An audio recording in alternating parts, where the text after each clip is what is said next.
의석을 전돈해 주시기 바랍니다. 위원 여러분 그리고 관계 공무원 여러분 반갑습니다. 전 세계적으로 유행하고 있는 코로나19 극복을 위해 불찰주야 최선을 다하고 계시는 복지여성건강국 관계 공무원들께 진심으로 감사의 말씀을 드립니다. 시민의 삶을 책임지는 포용적 복지 실현과 건강한 노후생활 구현을 위해 시민들 모두가 행복하고 건강한 울산이 되도록 복지여성건강국이 최선을 다해 주시기를 바랍니다. 앞으로도 원활하게 시정이 추진될 수 있도록 환경복지위원회가 적극 지원하겠습니다.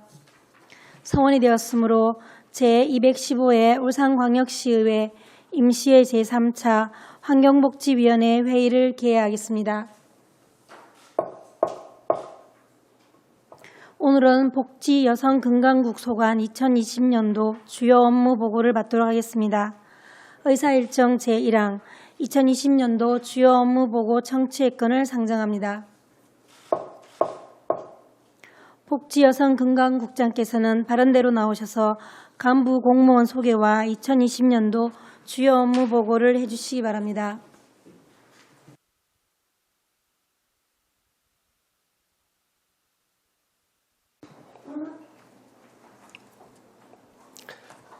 예, 반갑습니다. 복지여성건강국장 이영우입니다. 시민 모두 기본적인 삶을 누릴 수 있는 다함께 행복한 도시, 복지도시 울산을 위해 많은 관심과 배려를 해주시는 이상옥 환경복지위원장님을 비롯한 여러 위원님께 감사의 말씀을 드리겠습니다. 보고에 앞서 간부 공무원을 소개해드리겠습니다. 먼저 최정자 복지인구정책과장입니다. 홍뱅익 어르신복지과장입니다. 김호준 장애인복지과장입니다. 정매자 여성가족청소년과장입니다. 여태익 시민건강과장입니다. 문숙희 식약안전과장입니다. 지금부터 2020년 복지여성국 소관 주요 업무 계획을 보고드리겠습니다. 보고드릴 순서는 일반 현황과 세출 예산 현황 주요 업무 계획 순이 되겠습니다. 1페이지에서 8페이지까지의 일반 현황은 보고서를 참고해 주시기 바랍니다. 다음은 9페이지 세출 예산 현황입니다. 금년도 우리국 소관 예산 현액은 1조 2,566억 1,700만 원이며 일반 회계가 1조 1,080억 2,800만 원, 의료교부 특별회계가 1,447억 7천만 원, 사회복지기금이 13억 6,500만 원, 식품진흥기금이 24억 5,400만 원으로 편성되어 있습니다. 다음은 12페이지입니다. 주요 업무 계획을 보고드리겠습니다. 먼저 복지인구 정책과 소관입니다. 15페이지입니다. 사회서비스 확대 및 시설 종사자 처우 개선입니다. 사회서비스 일자리 확충을 위해 지역사회, 서비스 투자 사업 등 4개 사업을 추진 중이며 사회서비스 일자리 733개를 창출하고 6,200여 명에게 사회서비스를 제공하여 코로나19로 인해 어려움을 겪고 있는 울산 시민과 지역경제의 회복에 기여하고 있습니다. 16페이지입니다. 사회서비스원 설립입니다. 사회서비스 영역에서 공공부문 역할 강화에 대한 필요성 제기에 따라 2021년까지 사회서비스원이 설립될 수 있도록 최선의 노력을 다하겠습니다. 17페이지입니다. 사회복지시설 종사자 처우 개선을 위하여 직무 능력 강화와 다양한 사기 진작 사업 및 대체인력 지원센터를 운영 중에 있습니다. 18페이지가 되겠습니다. 함께 행복한 울산행 인구 출산 환경 조성입니다. 인구 감소 및 저출산 대응을 위하여 인구종합대책과 저출산 극복 정책을 수립하였고 앞으로는 추진 사항을 면밀하게 점검해 나가겠습니다. 그리고 인구의 중요성 인식 개선을 위해 다양한 출산 장려 행사 개최와 홍보 활동을 지속적으로 진행해 나가겠습니다. 19페이지입니다. 행복한 임신, 출산, 육아 지원을 위해 출산 비용 지원, 세자녀 이상 가정 상하수 요금 감면 등 출산 및 다자녀 가정의 안정적 생활 지원과 난임 부부 시술비 지원, 산모와 신생아 건강관리 서비스 제공 등 임산부 및 영유아 건강관리 지원 사업을 내실 있게 추진 중에 있습니다. 20페이지입니다. 북구 공공산후조리원 건립입니다. 인구와 출산 수가 지속적으로 증가하고 있는 북구 지역에 지하 1층, 지상 3층 규모의 공공산후조리원을 건립 중입니다. 지난 5월 착공에 들어갔으며 2021년 9월에 개원하도록 만전을 기하겠습니다. 21페이지입니다. 믿고 맡길 수 있는 보육환경 조성입니다. 우선 보육지원 체계 개편, 어린이집 상시 지도 점검 강화, 부모 모니터링 단 운영 등 신뢰받는 보육정책을 추진 중이며 학부모가 선호하는 국공립 어린이집 7개소를 확충하고 공공형 어린이집 102개소에 대하여 운영비를 지원하여 보육 서비스 품질을 향상시키고 있습니다. 22페이지입니다. 학부모 보육 부담 완화 및 보육 교직원 사기 진작을 위해서 영유아 보육료와 민간, 가정 어린이집, 차액 보육료 등을 지원하고 교직원 처우 개선 사업도 다양하게 추진 중에 있습니다. 다음은 23페이지입니다. 아동의 건강한 성장 지원 및 아동 권리 보장입니다. 아동에 대한 공적 책임과 돌봄 강화를 위해 2022년까지 아동보호 전담 요원 13명과 아동학대 조사 전담 공무원 21명을 구군에 배치합니다. 그리고 아동학대 예방교육 및 캠페인도 적극적으로 추진하여 아동학대 근절을 위하여 노력하고 있습니다.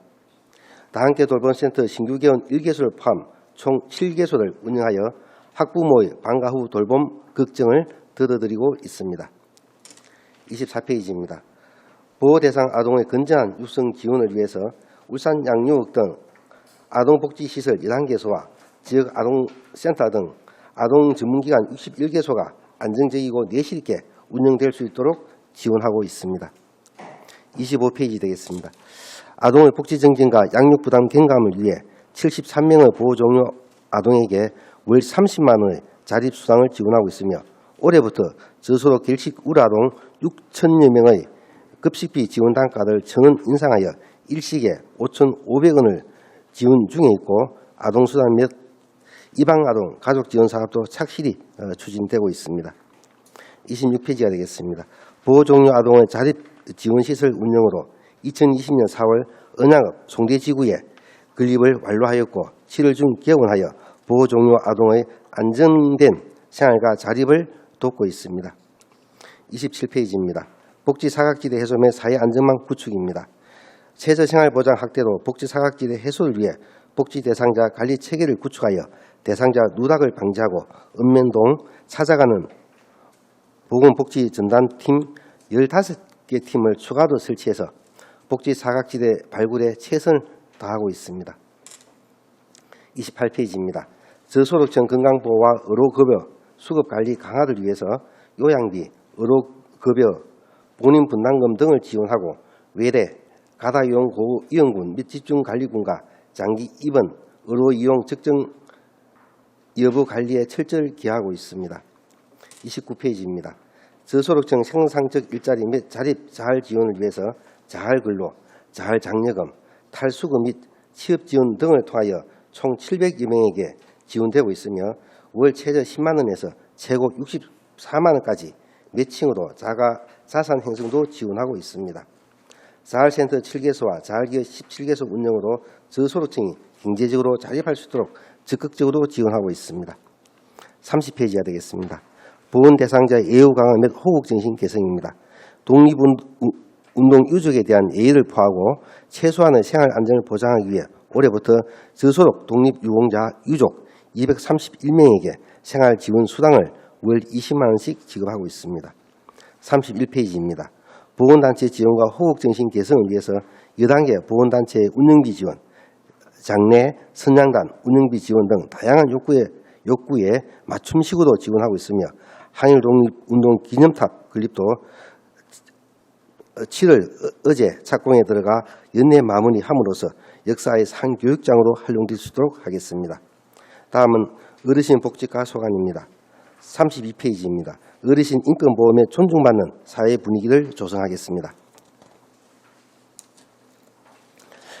올해 10월에 WHO 고등친화도시 인정 선포식을 개최하고 어르신을 비롯하여 전 세대가 정주할 수 있는 도시 여건을 마련하면서 경로 호칭 분위기 확산을 위한 어르신 행사와 효행교육 및 예절문화 확산 사업을 적극 추진 중에 있습니다. 33페이지입니다.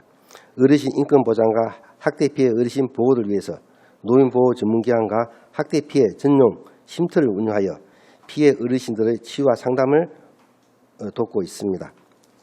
34페이지입니다. 어르신 맞춤형 복지 서비스 제공입니다. 저소득 어르신의 안정된 노후생활 지원을 위해 올해부터 기초연금 지원 대상을 하위 20%에서 40%로 확대하고 거동불편 어르신 838명에게 식사 배달 서비스를 제공하고 있습니다. 또한 기존 5개 돌봄사업 서비스를 통합하여 어르신 맞춤형 돌봄 서비스로 개편해서 어르신의 욕구에 맞는 서비스를 제공 중에 있습니다. 35페이지입니다. 노인복지시설 운영과 노인 여가문화 조성도 차질 없이 추진하겠습니다. 36페이지입니다. 북구 공립 치매 전담형 노인요양시설 신축 지원입니다.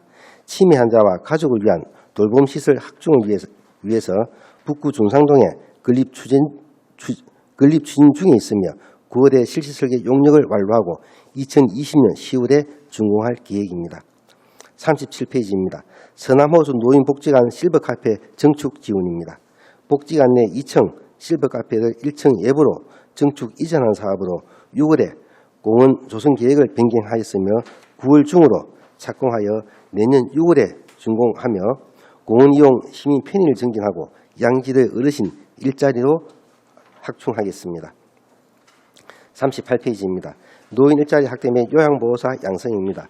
내일설계지원센터에서 인생산모작, 노후설계 교육 프로그램 운영, 일자리 이동상담 및 취업지원 등의 사업을 추진 중에 있으며 맞춤형 노인 일자리 사업과 시니어 클럽 운영을 통해 12,200여 명의 어르신에게 일자리를 제공하여 경제적 안정을 지원하고 있습니다. 39페이지입니다. 요양보호사 양성교육기관 및 장기요양요원 지원센터를 운영 추진하여 요양보호사 양성과 처우 개선을 지원하겠습니다. 다음은 장애인 복지과 소관입니다. 40페이지가 되겠습니다. 장애인 생활 안정 및 단체 지원 강화입니다. 저소득 장애인 생활 안정을 지원하기 위해 장애인 연금, 수당, 의료비를 안정적으로 지원하고 있으며 41페이지 단체에 대한 지원과 장애인 인식 개선 사업도 지속하여 장애인에 대한 서비스가 향상되도록 노력하겠습니다. 다음은 42페이지 장애인 복지시설 확충 및 지원 확대입니다. 장애인 복지관, 체육관 등 59개 복지시설의 운영을 지원 중이며 시설 기능 보강 사업 및 연희의 안전점검 실시로 이용자 편의를 증진하고 있습니다. 43페이지입니다. 발달장애인 서비스 확대와 사회참여 지원을 위해서 재활 및 언어발달 지원 서비스를 1,400여 명에게 제공하고 있으며 주간활동 서비스 이용 시간을 확대하고 방과 후 취미, 자립준비 활동 서비스로 제공하고 있습니다. 44페이지입니다. 장애인 자립 지원 및 사회참여 활성화입니다. 장애인 경제적 자립 지원을 위해 일자리 500여 개를 발굴하고 직업재활시설 및 생산품 판매시설 16개 운영을 지원 중에 있습니다. 45페이지입니다. 장애인의 사회활동 참여를 돕고자 활동보조 인력 2,100여 명을 지원하고 장애인의 근익옹호기관 운영을 통하여 학대사고 예방과 인권보호에 힘쓰고 있습니다. 46페이지입니다. 발달장애인 맞춤형 자립기반 조성입니다. 발달장애인을 위한 특화된 평생교육센터에서 일상생활훈련, 기초문해, 직업교육을 실시함으로써 삶의 질 향상을 도모하고 발달장애인 맞춤형 일자리 60여 개를 발굴하여 자립을 지원하고 있습니다. 47페이지입니다. 장애인 보조기기 지원을 위해서 강력보조기기 센터 운영과 장애인 보조기기 구입과 수리를 지원함으로써 장애인의 삶의 질을 높이고 있습니다. 다음은 여성가족 청소년과 소관입니다. 48페이지가 되겠습니다. 좋은 여성 일자리 창출 및 양성평등 추진입니다. 양질의 여성 일자리 창출과 인적자원 개발을 위해 세일센터에서 취업상담, 직업교육훈련 및 인턴십 등 경력 단절 여성 등에게 취업지원 서비스를 제공하고 있으며 여성회관 및 여성인력개발센터 등 교육기관을 예실 있게 운영하고 있습니다. 성인지 역량 향상 및 양성평등 실현을 위해서 양성평등기금을 관리 운영하고 있으며 매년 양성평등 주간 기념식과 기념행사를 실시하고 있습니다. 49페이지입니다. 건강한 가족문화 조성 및 여성 근익보호 강화입니다. 건강한 가족문화 조성을 위해 가족문화센터 프로그램을 다양화하고 양육 부담을 줄이기 위해 아동돌봄 지원 사업을 지역적으로 추진하고 있습니다. 저소득 한부모 가족의 생활 안정을 위해 아동 양육비와 시설 퇴소 가정에 자립 정착금을 지원하고 있으며 여성폭력 피해자 근익보호와 예방을 위해 보호시설과 상담소, 해바라기 센터 등을 운영하고 있고 폭력 예방 교육 및 캠페인도 지속적으로 추진하고 있습니다. 50페이지입니다. 청소년 문화 체험 활동 활성화 및 창의력 향상입니다. 청소년 문화체험 공간 조성을 위해 중구에 지하 2층, 지상 12층 규모의 청소년 문화회관을 건립 중에 있으며 9월에 공모작을 선정하고 실시 설계에 들어가서 2022년 준공할 계획입니다. 다음은 51페이지에서 53페이지까지는 청소년의 다양한 체험활동 기반 제공, 근익보호 및 복지적인 도모, 건강한 성장 지원 사업입니다. 먼저 51페이지입니다. 청소년 어울림마당 및 동아리 활동, 국제교류 등 청소년이 참여하는 다양한 문화활동 프로그램을 적극 지원하고 있으며 52페이지 청소년 근익보호와 복지 증진을 위해 방과후 아카데미와 청소년 문화센터를 운영하고 여성 청소년 위생용품 제공, 학교 밖 청소년 무상급식 청소년 쉼터 운영을 지원하고 있습니다. 53페이지입니다. 위기 청소년 안전망 구축과 동방자 프로그램 운영, 상담 복지센터 운영, 학교 밖 청소년 지원센터와 유해 환경 감시단 운영 등으로 위기에 처한 청소년 보호에 최선을 다하고 있습니다. 다음은 다문화 가족과 외국인 주민의 안정적 정착 지원입니다. 54페이지입니다. 다문화 가족 정착 지원을 위해서 다문화 가족 지원 거점 센터를 운영하고 글로벌 센터에서 한국어 교육과 한국 문화 이해 강좌를 운영하고 있으며 다문화 가족 및 외국인 주민의 생활 사회통합 사업도 적극적으로 추진하고 있습니다. 55페이지입니다. 건강한 가족 지원 서비스를 제공하기 위해 건강가정 다문화 가족 지원센터와 공동 육아 나눔터 6개소를 운영 중에 있으며 이혼, 자살 등으로 위기에 직면한 취약 위기 가족을 지원하고 있습니다. 가족 지원 서비스 수요 증가에 따른 종합적인 가족 돌봄 서비스를 제공할 수 있는 가족센터 건립 사업도 본격적으로 추진하겠습니다. 다음은 시민건강과 소관입니다. 56페이지입니다. 공공보건 인프라 및 정신건강 관리 강화입니다.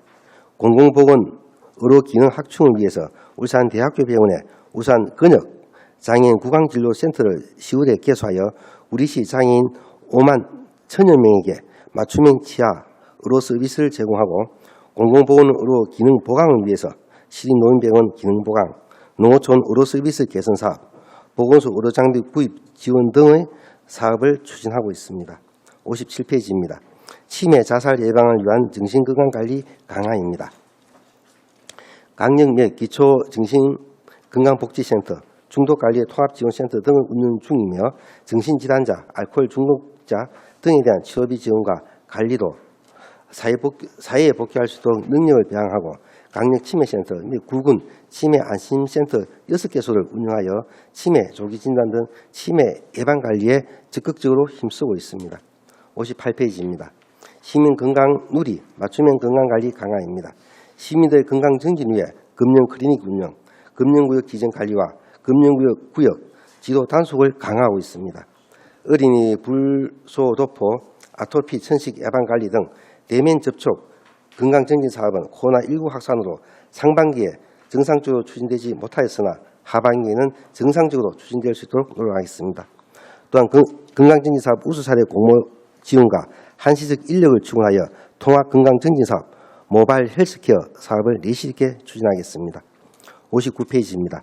맞춤형 건강관리 강화를 위해서 근역 심내혈관 질환센터 운영과 고혈압, 당뇨병 등록관리 사업을 추진하여 심내혈관 질환을 체계적으로 관리하고 있으며 생애 주기별 맞춤형 건강검진을 위하여 건강위험 요인을 조기에 발굴하고 치료 관리하게 함으로써 시민의 의료비 부담 경감을 위하여 노력하고 있습니다. 60페이지입니다. 감염병 감시체계 구축으로 선제적 질병 예방입니다. 감염병 유행을 조기에 차단하고자 전 법정 감염병 86종에 대하여 상시 감시 중에 있으며 신종 감염병 및 생물 테러 대비 대응 훈련을 연 4회에 계획해서 실시할 계획입니다. 61페이지입니다. 감염병 사전 예방 및 관리입니다. 감염병 조기 발견 및 확산 방지를 위해 계획, 성병, 에이즈 등의 질병 환자를 등록 관리하고 하재기의 방역 사업에 철저히 기하겠습니다. 어린이, 성인, 임산부, 노인의 생애 주기별 예방 접종을 통한 면역력을 강화하고 있으며 미접종자에 대해서는 접종을 독려하여 시민 건강 관리에 철저히 기하겠습니다. 다음은 취약계층 건강 격차 해소입니다. 학교 급식 종사자 건강증진 시범사업 추진은 당초 찾아가는 건강증진 프로그램 운영을 계획하였으나 코로나19로 짬짬이 체조 동영상 보급 등 비대면 신체활동 프로그램을 개발하여 추진 중에 있습니다. 63페이지입니다. 건강한 전통시장 만들기 사업 또한 코로나19로 당초 계획대로 추진되지 못하였으나 하반기에는 간담회 등을 통해서 의견을 수렴하고 효율적인 사업 방안을 모색해서 내실 있게 사업을 추진하도록 하겠습니다. 64페이지 소규모 사업장 노동자 건강관리 사업은 당초 일자리 노동과에서 추진하고 있었으나 사업의 전문성 강화를 위하여 지난 6월부터 시민 건강과에서 추진하게 되었으며 7월 중 TF팀 구성, 파들의 조례 제정, 9월에 특화 사업을 개발하여 추진하겠습니다. 다음은 시기역 안전과 소관입니다. 65페이지입니다. 건강한 식생활 환경 조성 및 우수업소 육성 지원입니다. 경쟁력 있는 우수 위생업소 육성을 위해 위생 영업 활성화 지원 조례를 5월에 제정하였고 외식업 입식 자석 개선 지원, 코로나19 차단을 위한 소독 방역, 투명 마스크 지원 등으로 수준 높은 위생 서비스 환경이 조성될 수 있도록 노력하고 있습니다. 66페이지입니다. 안전하고 건강한 어린이 식생활 환경 조성을 위해서 학교 주변 어린이 식품안전보호구역 내 지정관리업소 981개소를 관리하고 있으며 학교 주변 유해식품 전담 관리원과 어린이 급식관리지원센터 5개소를 운영하는 등 어린이 식생활 안전관리에도 철저히 기하고 있습니다. 67페이지입니다. 시민이 공감하는 식품 안전 강화입니다. 식중독 사전 예방 및 신속 대응체계 확립을 위해 식중독 사고 신속 대응바 운영, 집중관리업소 176개소 지도 점검을 실시하는 등 식중독 사전 예방을 위하여 노력하고 있습니다. 식중독 위기 대응 모의 훈련을 2회 실시하고 식중독 발생 우려업소 110개소를 대상으로 컨설팅을 지원하도록 하겠습니다. 68페이지입니다. 시민이 공감하는 식품 공중위생 안전관리를 위해서 식품위생업소, 공중위생업소 등에 대한 지도 점검과 유통식품 수거 검사를 실시하고 있으며 하반기에도 지속적으로 점검과 수거 검사를 실시하여 위생업소 안전관리에 만전을 기하도록 하겠습니다. 69페이지입니다. 소유자 중심의 체계적 의료 안전망 관리입니다. 의료 안전도시 구현을 위해서 1,300여 개소의 의료기관 및 의료 관련 업소에 대한 지도 점검을 지속적으로 추진하고 있으며 코로나19 대응 관련 추진 사항은 마지막에 종합적으로 보고드리겠습니다. 70페이지입니다. 지역 의료 응급 체계를 강화하기 위해서 응급 의료 기관 평가를 실시하고 있으며 소아정료 응급실 운영, 자동 심장 충격기 관리 및 신규 설치, 울산 닥터카를 운영하는 등 응급 의료 안전망을 구축하고 있습니다. 하반기에는 대행 재난 대비 현장 응급 의료 모의 훈련 3회 이상을 실시하여 응급처치 교육 등을 지속적으로 실시하겠습니다. 71페이지입니다. 의약품 체계적 관리를 위해서 의약품 유통 지도 점검과 마약류 안전관리에 철저히 기하고 있으며 의료안전도시 울산을 만드는 데 최선을 다하겠습니다. 끝으로 코로나19 극복을 위한 그간 복지여성건강국에서 실시한 대응 및 조치 사항입니다. 72페이지 확진자 관리 및 해외 입국자 임시생활시설 입퇴소 현황은 별도 배부해드린 유의문을 참고해 주시기 바랍니다. 73페이지입니다. 코로나19 대응을 위해서 유흥시설 등 고위험 시설 점검과 전자출입 명부 시스템을 도입하였으며 코로나 유증상자 검사와 확진자 및 가족, 일반인 등을 대상으로 심리치료 지원을 하고 있습니다. 74페이지와 75페이지는 코로나19 극복을 위한 안전망 강화를 위한 조치 사항으로 약 46만 세대의 정부 긴급재난지원금 3,108억 원을 집행하였으며 보육재난지원금 지급을 위하여 7월 1일에 조례를 공포하였고 1차도 지난주에 43,128명에게 각 10만 원을 지급하였습니다. 또한 전국 최초로 의료기관 담보 기준을 한시적으로 완화하였고 공적 마스크 판매약국 97개소에 2,900여 명의 인력을 지원하였습니다. 그 외 아동 돌봄 쿠폰 지급, 학교 밖 청소년 긴급재난지원금 지급, 공중식품위생업소 지원 등은 보고서를 참고해 주시기 바랍니다. 76페이지입니다. 코로나19 차단 방역의 환자치료 역량 강화를 위해서 코로나19 신속 대응을 위한 행정명령을 6월 말 기준 2회 발령하였고 음식업 등 종사자 마스크 의무 착용, 해수욕장 심야, 야간 음주, 취식행위 금지 등 2건의 행정명령을 추가로 더 발령했습니다. 그리고 KTX 울산역 등 울산 가문 6개소에 열화상 카메라를 설치하여 운영하고 있고 신천지 교인 5,151명에 대한 전수조사와 부속시설 38개소에 대해 폐쇄 등의 신속한 조치로 코로나19 확산을 조기에 방지하였고 거점 전담 병상을 52병상에서 173병상으로 확대하여 2차 유행에 철저히 대비하고 있습니다. 이상으로 주요 업무 계획을 마치고 복지여성건강국 직원들은 울산에서 굶주리는 사람, 고독사하는 사람, 학대받는 아동과 장애인 그리고 성희롱 성폭력 당하는 여성이 발생하지 않도록 업무 추진에 최선을 다하도록 하겠습니다. 코로나19에 대한 백신과 치료제가 없는 상황에서 코로나19 확산 방지 또한 선제적인 예방 조치와 신속한 대응으로 시민의 복지와 건강 정진을 위해 최선을 다하겠습니다. 감사합니다.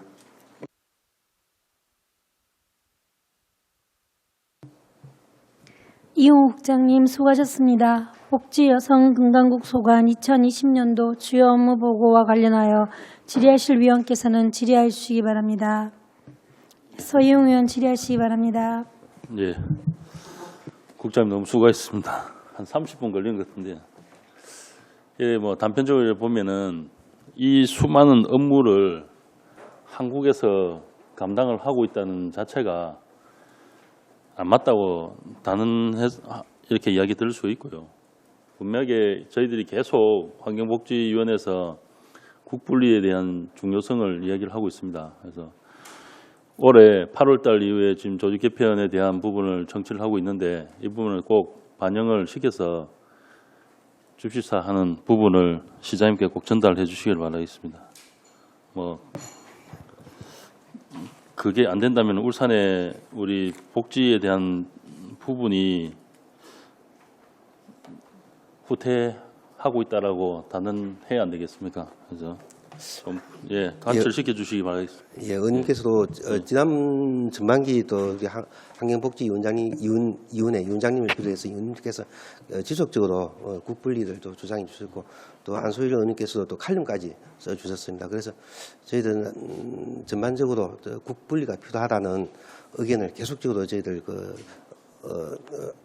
이야기하고 있고 그래서 하반기에는 또 의원님께서 또 오늘 또 첫 지적을 해주셨으니까 계속해서 그 힘을 믿고 계속해서 저희들 이제 조직 부서하고 또 어떤 행정지원국에 건의를 하도록 하겠습니다. 만약 이 부분이 안 된다면요, 저희 의회에서도 행동으로 나서도록 그렇게 하도록 하겠습니다. 이제는 더 이상 저희들도 지켜올 만큼 지켜갖고 이 부분은 저희 욕심이 아니라 울산 시민들을 위한 욕심입니다. 이거는 꼭 지켜주셔야 되고요. 네, 감사합니다. 그리고 이제 새롭게 중책을 맡으신 분들께 축하의 말씀 더 드리고 몇 가지 당부와 질의를 좀 드리겠습니다. 그건 이제 울산이 선제적인 방역을 또 해주셨기에 그리고 그에 대한 성과도 많이 있었다고 자부할 수가 있다고 생각합니다. 그리고 특히 그 부분 중에 뭐 전국 최초로 외국에서 입국하는 분들 선변 진료소 운영을 하면서 울산이 청정 지역으로 거듭날 수 있지 않느냐 하는 생각도 가지고 있는데요. 이제 그러면은 울산이 그만큼 이제 자부심 있게 이제 했다면은 이제 앞으로 어떻게 할 거냐라는 부분이거든요. 그죠? 당장 이 부분이 이 코로나에 대한 부분이 끝내지 못하는 부분이라면은 그래 끝을 모른 채 계속 이렇게 똑같이 이어갈 수는 없다라고 저는 생각을 합니다. 그래서 언제까지 이렇게 수동적으로 그리고 위축된 이런 모습을 계속 이어갈 거냐? 그 모습이 경제에도 파급력이 계속 주고 있기 때문에 이제는 시민들과 함께 공감을 좀 여는 자리를 만들어서 좀 의견 청취를 해서 우리 시민들한테도 좀 양해를 구하고 우리 행정에서도 좀 적극적인 이제 모습을 좀 보여주십사 하는 말씀을 좀 드리고요. 울산시에서 그리고 기초지자체에서 먼저 이 부분에서 다가가지 않는다면은 우리 울산의 지금 소상공인분들, 기본 자영업자 이런 부분들이 다 붕괴가 될 수가 있습니다. 심각하게 만져 간다면은 그죠? 이제 이 부분을 위해서 울산시가 또다시 이제 다른 대책을 어떻게 할 거냐. 그럼 너무 우려와 걱정만 하시지 마시고 이제 예방과 함께 울산시에서 시민들과 함께 이제 생활 속에서 이어가는 게 더 나은 방향이 아닌가라는 고민도 좀 필요하다 말씀드리고요. 우리 어르신들이나 우리 아이들에 대한 부분도 마찬가지입니다. 언제까지 이 부분이 계속 되어서 그분들이 다른 건강적이든 뭐 사회 경제적이든 이런 부분에서 사회적 비용이 더 발생되는 것보다는 이제는 좀 열어줘서 같이 가는 게 맞지 않느냐라는 그렇게 의견을 좀 드리고요. 그래서 우리 정부에서도 계속 그렇게 했답니까? 처음에 우리 1월달, 2월달 그때 오픈 방역을 이렇게 할 때 어땠습니까? 다 죽는다고 안 했습니까? 다 우리나라가 망한다까지 비판적으로 그렇게 했는데도 지금 결과가 어떻습니까? 전 세계에서 선제적인 K 방역에서 인정을 하고 있답니까?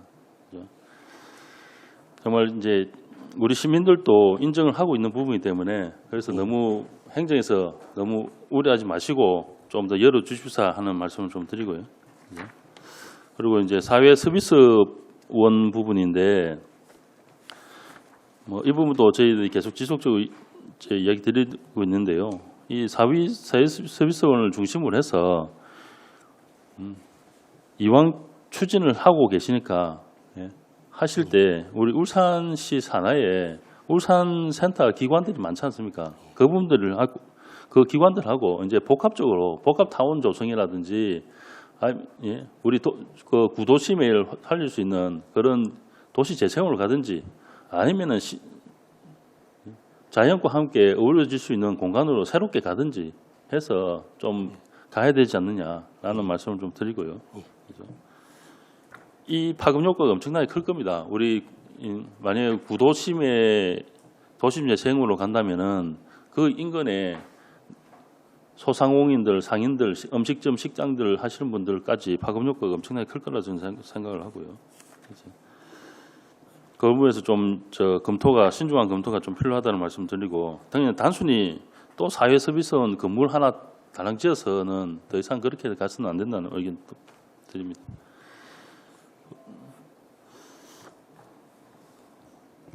그리고 이제 코로나에 대한 부분을 또 지속 한 번 더 이야기 드리면은 우리 지금 인근에 양산에 해서 서면 질문도 드렸습니다만 이런 정보 공유가 한 차례 그렇게 했는데도 불구하고 또 다시 나왔어요.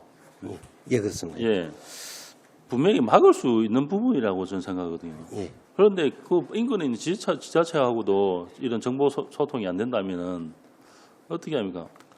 예. 우리 거는 우리 거고 자기들 건 자기 거 이렇게 가서는 안 된다고 생각을 하고요. 예. 그런 컨트롤 타워가 어디서 어떻게 해야 될지는 한번 좀 고민을 좀 해볼 필요가 있다는 말씀 좀 드리고요. 그리고 그 우리 음식업 종사자분들에게 마스크 의무 착용을 지금 계도하고 홍보하고 있는데 이 부분이 좀 부족하다는 말씀 좀 드리고요. 식당에 계신 분들이 정보를 잘 모르는 분들이 많아요. 그래서 또 오늘 언론에 보니까 종사자만 마스크 착용을 해서 강조하는 게 맞냐라는 또 질문이 하나 있던데, 그렇죠. 이용하시는 이용자분, 우리 시민들도 또 같이 공감을 좀 동참을 해줘야 된다는 말씀 좀 드리고요. 알겠습니다. 예. 그리고 이거는 좀 한번 사실관계 확인을 좀 나중에 해서 보고를 해주시기 바랍니다. 우리 울산시에서 저희 위원회 보고를 할 때는 확진자나 아니면은 이제 기존의 유증상자분들을 임시시설을 현재 운영을 하고 있었고 운영을 또 했지 않습니까? 지금 예, 이제 그렇습니다. 개수가 좀 바뀌었는데 예. 우리 울주군의 진화해수욕장에 그게 뭐지 호텔인가 콘도가 있어요. 콘도가 있는데 한 2주 정도 해서 거기에 코로나 유증상자 분들이 임시 거주 시설로 해서 이용을 했다는 게 지금 주민들이서 계속 나오고 있습니다. 그 건물의 옆 건물에서 그런 정언도 나왔고요. 이게 어떻게 된 건지 확인을 좀 해주셔야 됩니다. 예. 아무도 모르고 시에서도 모르고 우리 주민들도 모르는데 그 건물에 있는 분들은 했고 우려를 해가지고 그분들이 나오는 부분을 지역에서 뭐냐 하니까 유증상자 분들이다. 그런데 왜 밖으로 나오느냐? 이게 시에서 알고 있느냐? 아무도 몰라요. 이게 어떻게 된 거냐까지 했는데 알겠습니다. 제가 예. 파악해서 보고를 드리도록 예, 하겠습니다. 이게 예. 분명히 맞다면은 큰일이라는 말씀 좀 드리고요.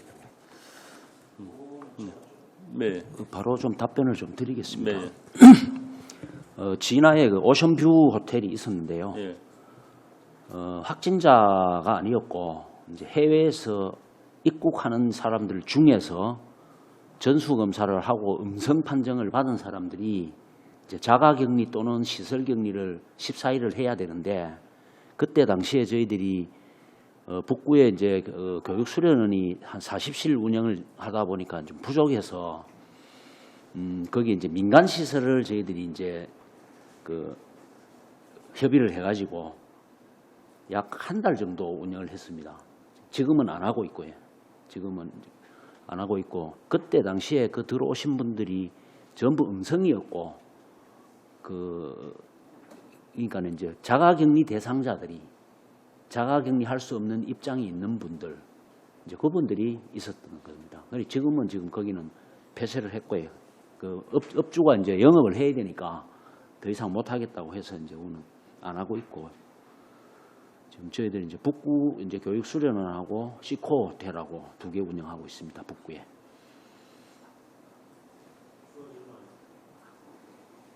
서영은 수고하셨습니다. 안수일 의원님 질의해 주시기 바랍니다. 예, 이영우 우리 복지여성건강국장님 업무 보고 잘 받았습니다.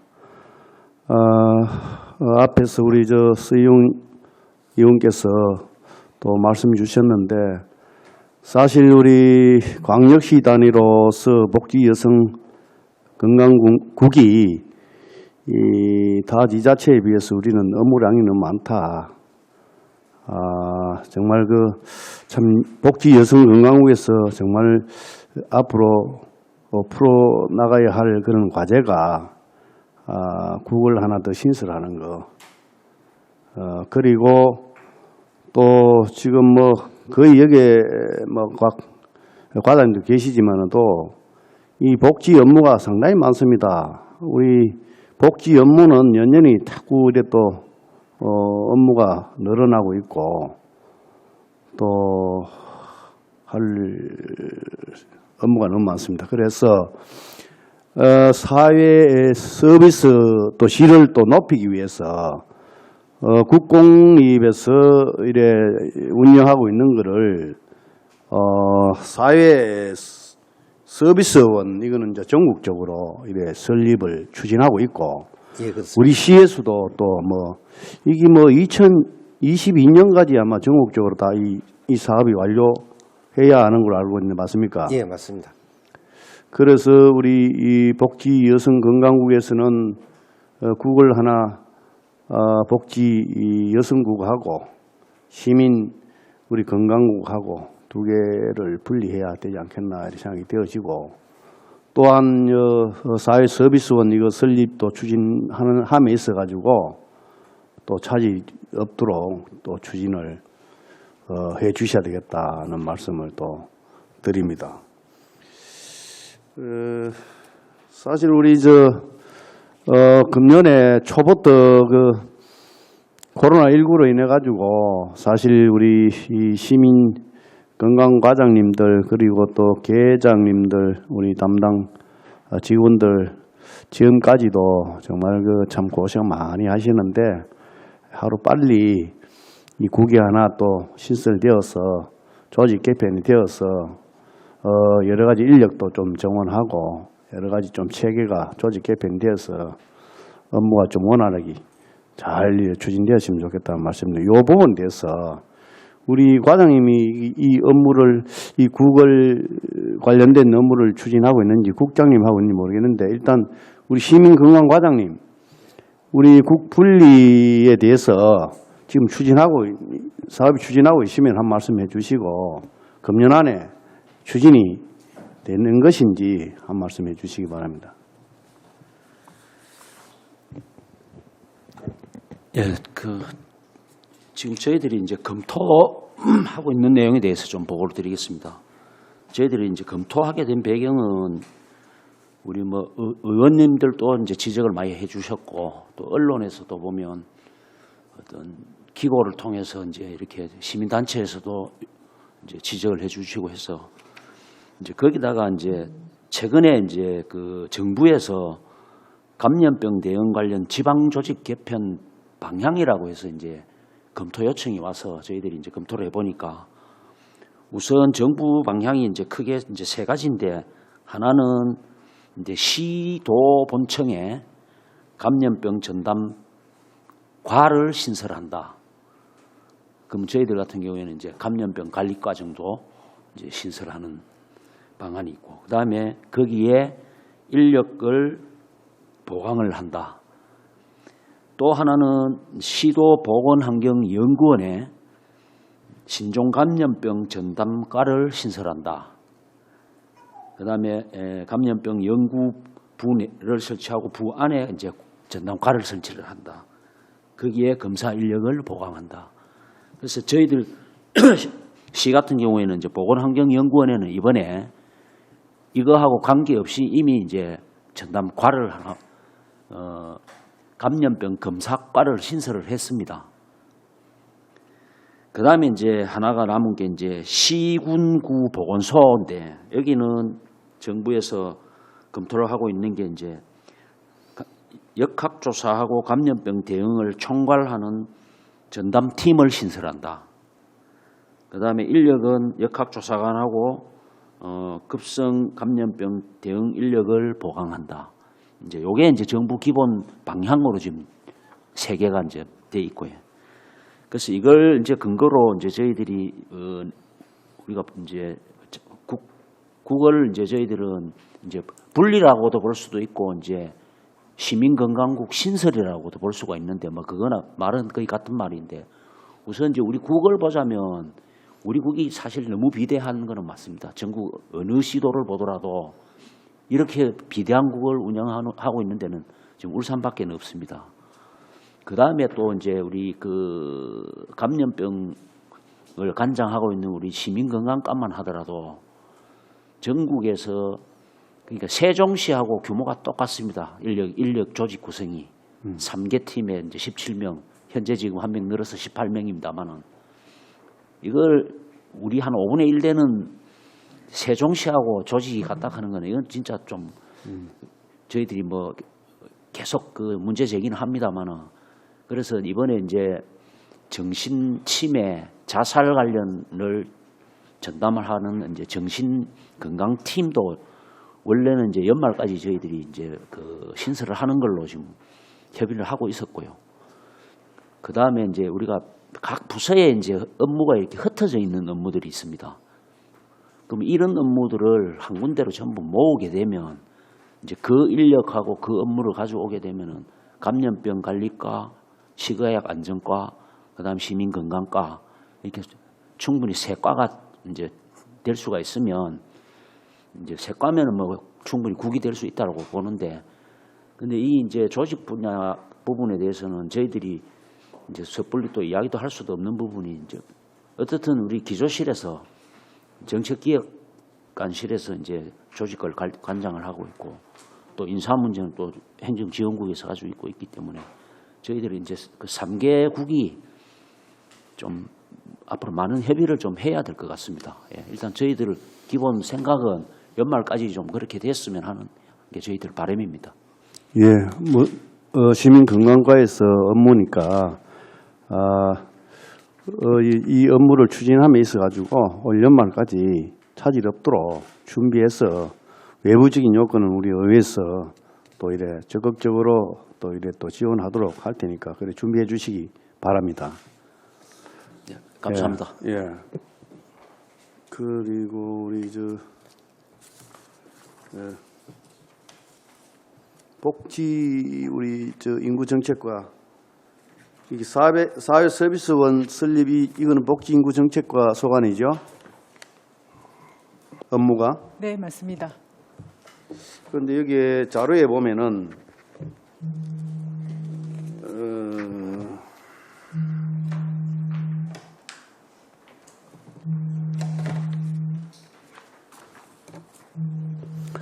이 뭐 대상 시설은 주로 이제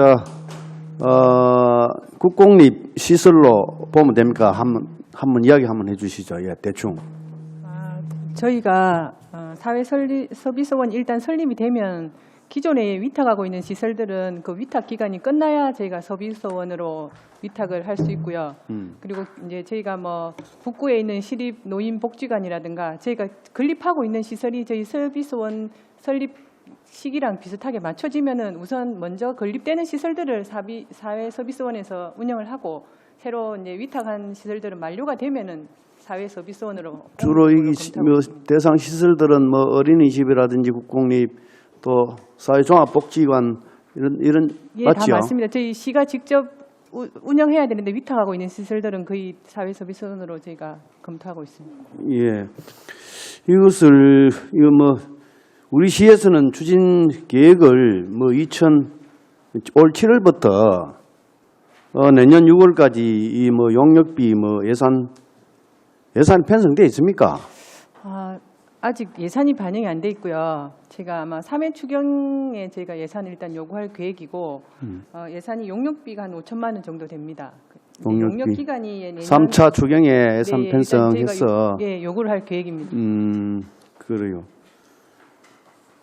그럼 용역은 이제 외부 업체에다가 용역 맡기네, 그죠? 네, 맞습니다. 예. 예, 알겠습니다. 시간 다 됐네. 예. 안수일 의원 수고하셨습니다. 손종학 위원님 질의해 주시기 바랍니다.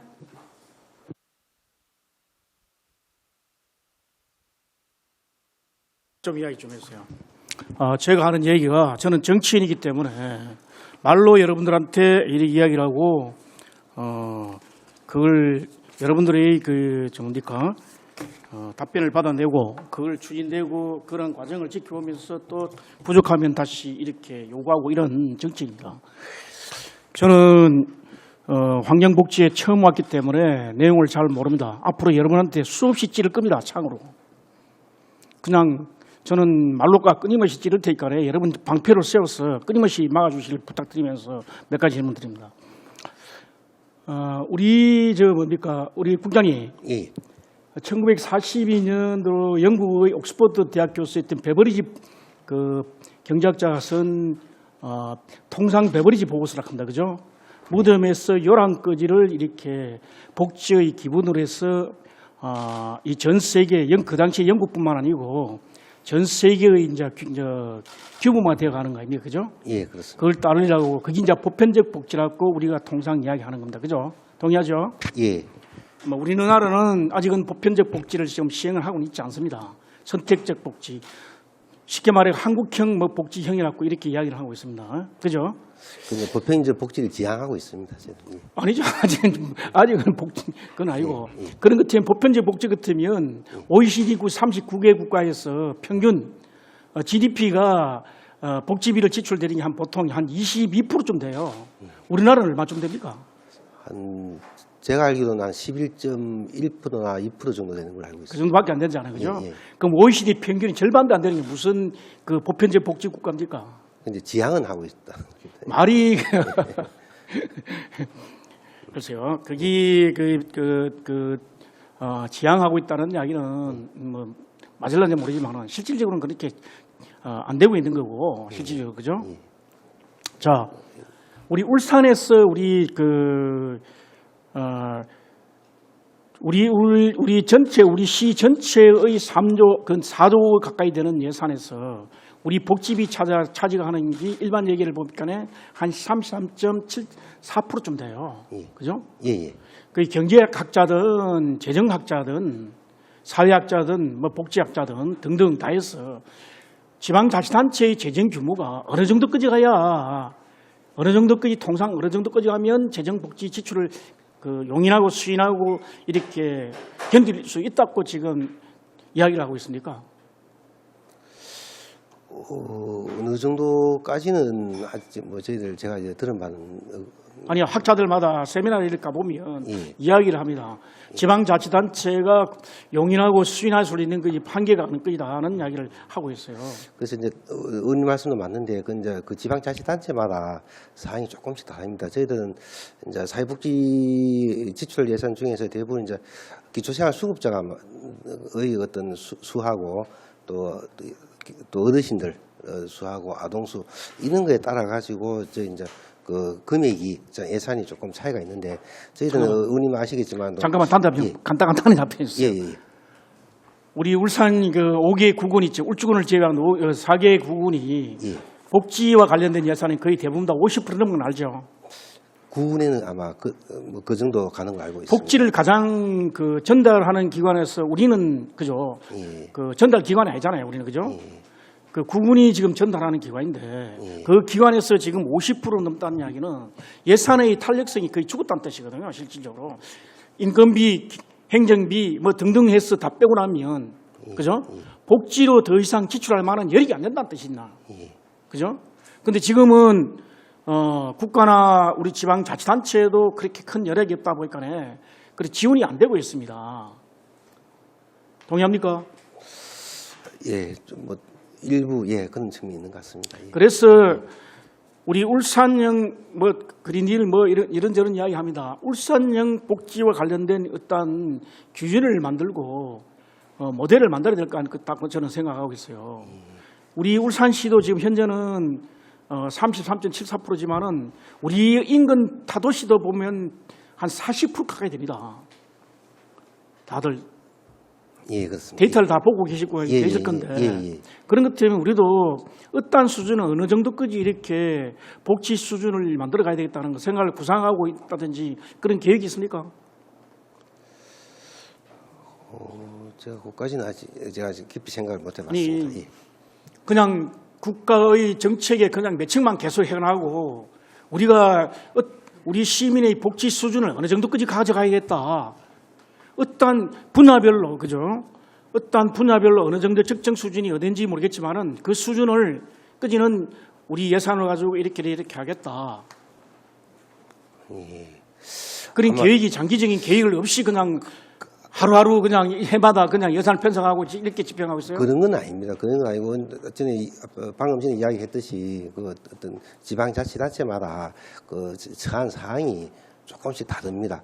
그렇기 때문에 어떤 선을 그어놓고 이 선 이하는 하겠다, 이후에는 뭐 좀 자제하겠다, 이런 건 그 선을 끊는 그 자체가 좀 저희들 좀 이렇게 부담되지 않나. 어떻게 선을 그을 수 있는 방법이 없으면 기초생활수급자가 늘어나든지 어르신이 늘어나면 자연적으로 복지는 또 늘어나게 되고 뭐 그런 측면이 많고 특히 저희들은 지금 아동이 지금 많이 국장님 그 얘기는 그 말씀은 시가 사회복지와 관련된 우리 그 장기적인 계획이 없이 움직인다는 이야기밖에 안 받아들여집니다. 복지 분야와 관련돼 가지고 정책적으로 장기 계획이 갖고 있습니까? 있으면 오늘 중으로 저한테 한번 좀 주세요. 서머리 보고서 있으면 서머리 보고서 줘도 지난 되고. 2019년도 연말에 복지 기준선을 마련한 게 있습니다. 저희들 그게 울산에 시민사회하고 만드는 그거죠. 예, 그렇습니다. 그래서 그렇죠? 뭐 40%다, 50%다 이렇게 선은 그어진 건 아닙니다. 그건. 그렇다 하더라도 우리 그런 것 때문에 끊임없이 요구해야죠. 다른 시도보다 예산이 작은 복지비 예산이 작은 거는 우리 시민들이 그만큼 혜택을 덜 보고 있다는 거 아닙니까? 시액을 덜 보고 있다는 거 근데 아니에요? 예산이 적은다는 그건 말이 좀 그렇고요. 정- 우리는 하여튼 아니, 그 복지- 수요가 있으면은 저희들 예산이 이렇게 이제 복지 예산이 더 올라갈 수는 있습니다. 지금 그 복지 예산이 강력 단위 중에서 복지 예산 많은 데가 도 단위입니다. 도 단위. 도 단위는 아시겠지만 어르신도 많고 또 수급자도 많고 그런 여러 가지 복지 수요가 많기 때문에 아마 제가 예산으로 올라가는 것 같고요.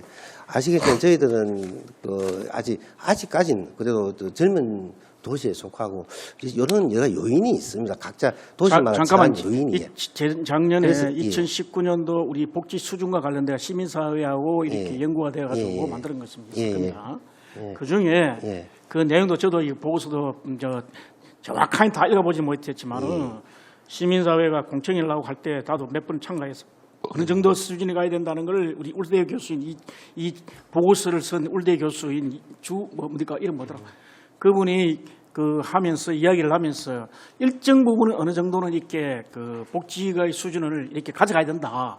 그거는 예산이 어느 부분 일정 부분이 정해져 가드라인이라든지 아니 그 말하긴 그렇지만은 그게 정해져 있어가지고 그 안에서 복지 수준을 정책을 강구해야 된다는 이야기를 나는 이해하고 있습니다. 예, 제가 한번 근데 다른 시도보다 이렇게 정책 그 예산이 이렇게 아직은 여유가 있다는 이야기는 시가 복지와 관련된 부분에 대해서 그렇게 크게 투자할 용의도 없고 정책 개발도 안 하고 있다는 뜻이에요. 저는 받아들입니다. 의원님 생각하고 저희들은 조금 생각이 그 부분에 대해서는 제 생각하고 조금 아니 그럼 왜 다른 시도는 왜 이렇게 오늘 아침에 받은 자료에도 보면 다른 시도는 대다수가 다 이렇게 높은데 왜 우리는 이리 낮아요 이게. 그럼 똑같은 정책, 똑같은 예산의 구조 속에 움직이는 건데 복지가 이렇게 현재 차이 난다는 이야기는 우리 시민들은 그만큼 시혜를 받지 못하고 있다는 거 똑같 동의합니다. 그거는. 의원님 그거는 조금 제가 좀 생각을 달리하는 게 지금 우리 그 각종 어떤 복지 수요에 대한 사각지대를 최대한 발굴하고 있고 단지 우리가 이런 건 있습니다. 아까 사회 서비스원에 우리가 이제 좀 없다든지 잠깐만요. 사회 복지 시설이 잠깐만요. 다른 시도가 조금 잠깐만요. 그 보고서 안에 아마 이런 게 있을 겁니다. 복지개발연구원을 이렇게 설치하라 하는 내용이 있을 겁니다. 있죠? 우리 이 복지 수준을 어느 적정하게 그리고 아젠다를 정책을 개발하기 위해서는 그죠? 울산에서는 복지 개발 연구원이 필요하다. 작은 규모라도 있어야 된다. 그 이야기가 그 안에 보고서를 아마 있는 걸로 저는 아는데 맞습니까? 그건 제가 복지를 보편적 복지를 지향한다면서 우리 시도는 다른 시도 6기 시도보다 현재 예산이 작은데. 이제 의원님 의원님 말씀도 일리는 있는 부분이 있는데 그러나 우리가 지금 이제 좀 어떤 사람에 대한 어떤 복지는 저희들 최대한 사각지대까지 발굴해가 지금 지원하고 있고요. 단지 우리가 조금 부족한 부분이 하나가 있는 게 시설이 조금 다른 국장님 시도가 말씀하시죠. 예, 말씀하시죠. 시설이 조금 다른 시도에 있는 시설이 우리 시는 없다든지 특히 장애인 쪽에는 장애인 단체들 이야기 들어보면 여러 가지 복지 시설 많이 또 지어달라고 요구하는 것도 있습니다. 그래서 이제 그는 시설이 다른 데에 있는데 우리가 없는 그는 시설 부분에서 저희 조금 부족한 부분이 저는 있다 이렇게 생각합니다. 그래서 저희들은 앞으로 그분들 저희들 예산이 여력이 된다면은 장애인 복지관도 또 짓고 시립 노인배관도 제2시립 노인 복지관도 지어야 됩니다. 그래서 그는 부분 짓는 거 아까도 이야기했지만 또 청소년 문화회관도 지어야 되고 그래서 시설 면에서 저희들이 좀 부족한 게 있으면은 저희들이 예산 여력 하에서 이렇게 최대한 저희들도 예산의 부서에 요청을 해가지고 좀 또 의원님들 도움을 받아가지고 하겠다는 것인지 어떤 사람 부분에 대해서 어떤 복지 수요가 좀 혜택이 좀 적다 그런 부분에 대해서는 조금 저희들도 생각이 좀 달리하는 부분이 있습니다. 예, 국장님 감사합니다. 손주아 의원님 수고하셨습니다. 장윤호 의원 질의해 주시기 바랍니다. 네, 반갑습니다. 장윤호 의원입니다. 전반기에 다른 상임에 있다가 왔기 때문에 다소 제가 중복된 질문을 드릴 수 있고 그리고 또 관련 자료를 요청할 수가 있습니다. 그래서 먼저 양해를 좀 부탁드리고요. 아까 우리 서희영 의원님, 안수 의원님 다 언급하셨던 분국에 대해서 제가 좀 주문과 또 질문 겸해서 말씀을 좀 드리고자 하는데요.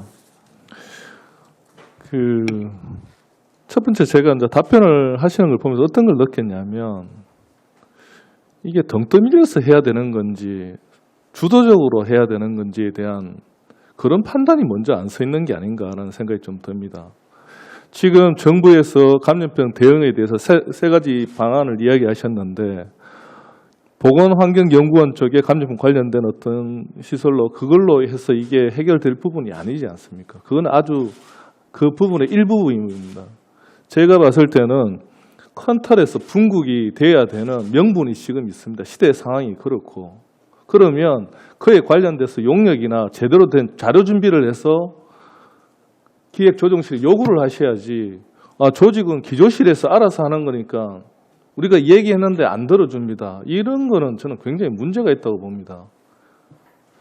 지금 이 감염병 대유행이 또 이제 가을에 또 있을 거라고 하고 예고가 돼 있기도 하고요. 지금 저희 울산이 보건 의료 체계가 아주 낮다는 것은 다 공감하고 있지 않습니까? 그죠? 그러면 이번 기회에 그거를 끌어올리고 어떻게든 산재 모병원하고 같이 결합을 해서 만들어갈 방법을 찾으신다 그러면 저희 환경복지위원회도 적극적으로 밀 거고 여기에 누가 토달기 어렵습니다. 일을 하시다 보면 힘을 쏟을 때가 있고 때로는 기다릴 때가 있는데 지금은 밀어붙여서 만들어내야 될 상황인데 우리 주무과장님께서 조금 그 부분에 대해서는 생각을 좀 바꿔주셨으면 좋겠습니다. 아니면 표현을 그렇게 하셨다 그러면 향후에는 좀 강한 의조로 요구를 하십시오. 이거는 지금 필요한 겁니다. 울산 시민한테 물어도 여기에 대해서 아무도 이거 잘못했다고 얘기 안 할 겁니다. 그러니까 이거 자신감 가지고 밀어붙였으면 좋겠고 저희들도 충분히 그 부분에 대해서 지원을 할 거라고 말씀을 드리고 덧붙여서 지금 우리가 이제 그 병원을 이제 상급 병원이라 해야 되나요? 지금 울산에 노인 시립병원이 유일한 걸로 돼 있는데요. 울산대학교가 또 탈락한 걸로 나와 있고 제가 그 중에 자료를 하나 보니까 전문 인력 수가 100만 명당 울산시는 다른 지역이 100만 명당 141명인데 울산은 2명으로 돼 있고요. 병상 수도 100만 명당 이게 아마 그 도나 광역권을 기준으로 해서 나온 것 같은데 1252병상인데 병실 숫자겠죠. 울산은 85개로 되어 있습니다. 이게 울발련에서 나왔던 자료를 제가 한번 본 건데요. 지금 뭐 했습니까? 이것까지 이 상황까지 올 때까지 지금 복지 여성 건강국이 비대한 게 이게 어떻게 보면 비효율도 굉장히 많고요. 우리 아까 손정호 의원님이 이야기하셨던 예산의 크기도 중요할 수 있지만 저는 비효율성이 굉장히 많을 것 같습니다. 효율적인 방법을 찾으려면 조직이 굉장히 또 신속하게 움직여야 되는 부분도 분명히 있거든요. 이게 다 연계되어 있다고 저는 생각이 됩니다. 좀 분국을 하시는 부분에 있어가지고 이 부분 또 고려를 해주시고 또 이참에 또 이번 정부에서 보면 의대생을 확충한다는 그런 내용도 있습니다. 또 시장님께서도 울산대학교 병원을 통해서 제2 울대 병원을 짓고 또 유니스트도 거기 발맞춰가지고 전문대 의료대학원을 설립할 계획을 가지고 있습니다. 다 묶어서 컨트롤 타워 역할을 해야 된다 하시고 하세요, 그거. 예, 그거를 좀 강력하게 주문 드리고 싶고요. 덧붙여서 지금 코로나19 때문에 이게 보면 대부분 복지 이용 시설들이 휴관을 하고 있는 걸로 알고 있습니다. 그죠? 예, 그렇습니다. 그래서 그분들이 지금 어떻게 지내고 있는지. 그래서 저희들 이제 7월 20일부터 이번 주 월요일입니다. 월요일부터 우리 사회복지시설 916개 전부 다 일단 단계적으로 지금 다 운영을 재개하고 있습니다. 재개했습니까? 예.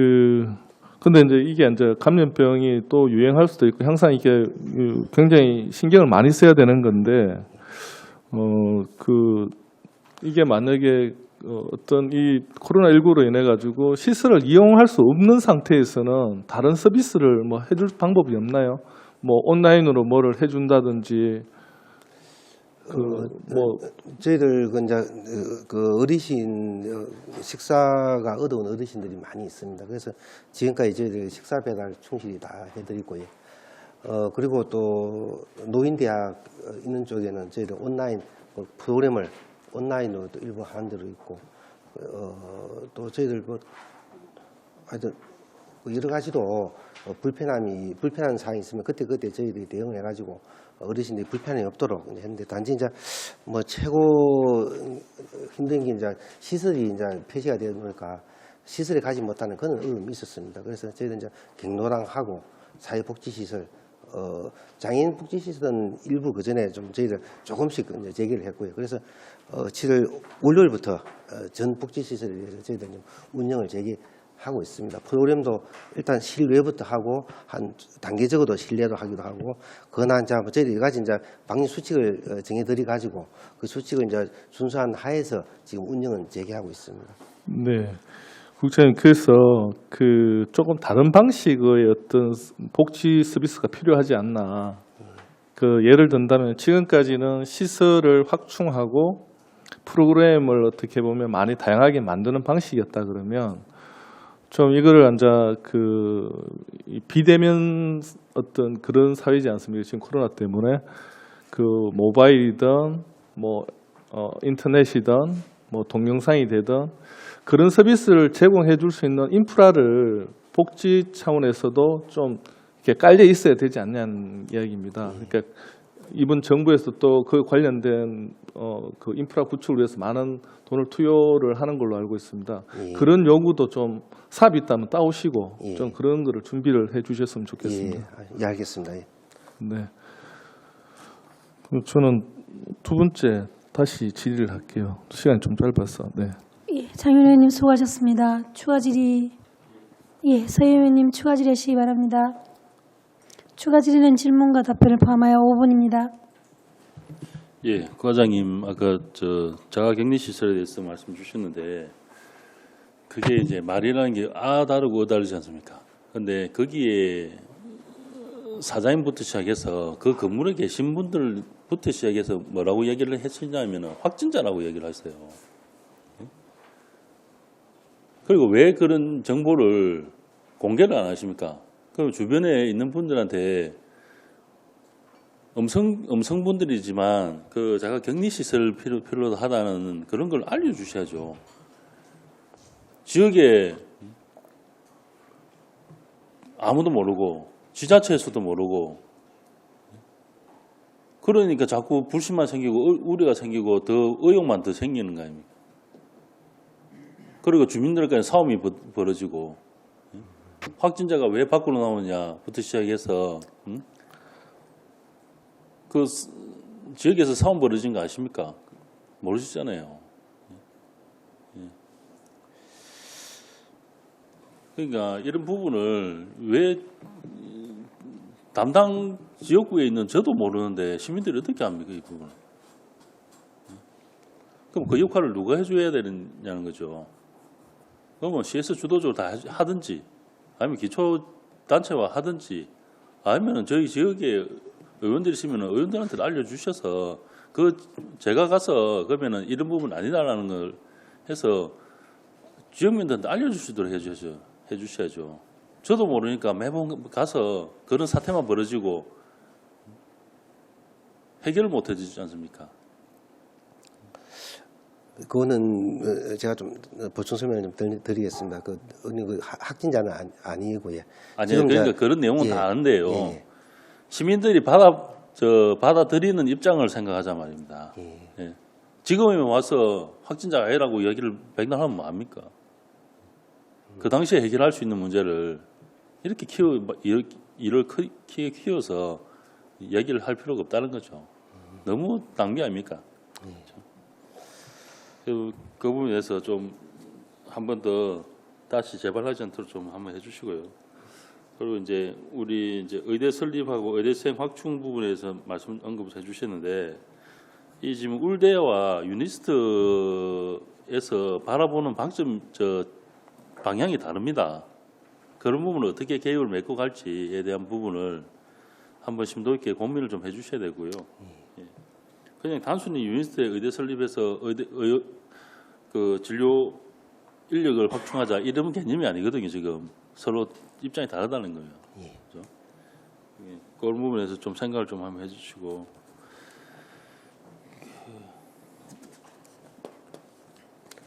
뭐 다른 언급할 부분은 많은데요. 일단 어려움 많은 부분이 계시겠지만 좀 더 저희 의회와 같이 공유를 좀 해주십시오.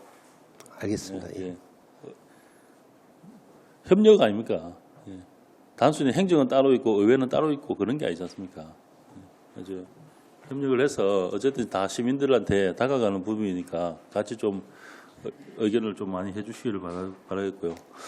장애복지과장님, 제가 지난달인가 제가 우리 장애인 가족으로 인해서 피해 부분을 아마 과에서 알고 계실 건데 그 부분에서 지금 어떻게 진행되고 있는지 나중에 좀 보고를 좀 해주시고요.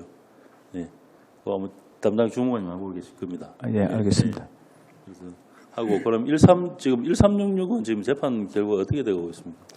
예, 지금 1366은 지금 1심에서는 저희들이 승소했습니다. 행정 1심에 승소했고 2심에 지금 항소를 했습니까? 항소를 했습니다. 그래서 2심을 지금 대응하고 있습니다. 예. 재판일이 따로 지정이 돼 있습니까? 아니면? 지금 아마 지금 변론을 하고 있는 중을 알고 있습니다. 있습니다. 이상입니다. 서영 의원님 수고하셨습니다. 추가 질의하실 의원님. 손주환 의원님 추가 질의하시기 바랍니다. 예, 안수열 의원님 추가 질의하시기 바랍니다. 예, 우리 여성 청소년 우리 과장님, 우리 새로 또 부임해 오시는데 요즘 뭐 사실 직장에서나 어디 성 문제 때문에 참 사회적인 참 이슈화가 되고 있는데 우리 여성 청소년 과에서는 그 업무에 대해서 지금 어떤 식으로 하고 있는지, 어떤 식으로 관리하고 있는지 한 말씀 해주시기 바랍니다. 네, 저희 과에서는 이제 작년 하반기부터 뭐 우리 직장 내 성희롱 성폭력 업무 때문에 이렇게 기본적으로 이제 전체적으로 인식 개선이 중요하다는 이런 생각을 해서 저희들이 기본 계획을 일단 수립을 했습니다. 기본 계획 수립 중에 보면은 예전부터 있었지만 고충 상담을 또 지정하기도 하고 이제 사이버 고충 상담도 저희들이 받고 있고요. 그리고 부서마다 이제 스스로 이제 성인지 감수성 이런 걸 조금 높이는 이런 시간을 갖자 그래서 함께 생각하는 시간을 운영을 하고 있거든요. 한 달에 한 번씩 또 우리 성인지 감수성 자가 진단표에 의해서 부서별로 토의를 통해서 이제 진단을 하도록 그렇게 이제 운영을 하고 있습니다. 그리고 중요한 거는 이제 직원들이 좀 편하게 혹시 직장 내에서 이런 부분들이 발생했을 경우에 편하게 조금 이제 상담을 할 수 있게 하기 위해서 외부 전문가를 2분을 요청을 했습니다. 저희들이야.